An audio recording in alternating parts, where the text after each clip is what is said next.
ఉన్నాం కానీ ఎప్పుడు దగ్గరుండి కూడా రాలేకపోతా ఉన్నాం. ఈసారి అమావాస్య అనేది ఇక్కడ చాలా గొప్పగా జరుగుతుందని, అంటే బాబా యొక్క దుర్గా బాబా యొక్క ఆయన సమాధి కదులుతుంది, అంటే ఊపిరి తీసుకుంటారు అని చెప్పానని చెప్తా ఉంటే అది వినడం అనేది ఒకటి. నిజంగా ఇలాంటి అద్భుతం జరుగుతుంది అంటే దేవుడు బాబా ఉన్నాడు, దేవుడు ఉన్నాడు అని తెలపడానికి ఇది ఒక నిదర్శనం అన్నమాట. ఇది నిజంగా అందరూ చెప్తుంటే చూడడం అనేది కాకుండా మాగా మేము వచ్చి చూస్తే ఆనందం ఎట్లా ఉంటుందని చూసాము. నిజంగా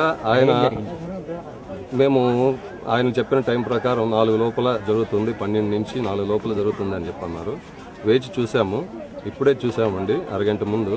చాలా అద్భుతంగా ఆయన ఊపిరి తీసుకుంటున్నాడు అనేదాన్ని ఒక నిదర్శనం, అంటే ఆయన ఉన్నాడు అన్నదానికి చూసాము ఇప్పుడు. నిజంగా ఇది మైండ్ బ్లో అండి. నిజంగా ఇలాంటి అద్భుతం మామూలుగా ఇప్పుడున్న ఈ కలియుగంలో ఇలాంటి అద్భుతం చూడాలన్నది చూసామన్నది కూడా నిజంగా చాలా అద్భుతమైన విషయం ఇది.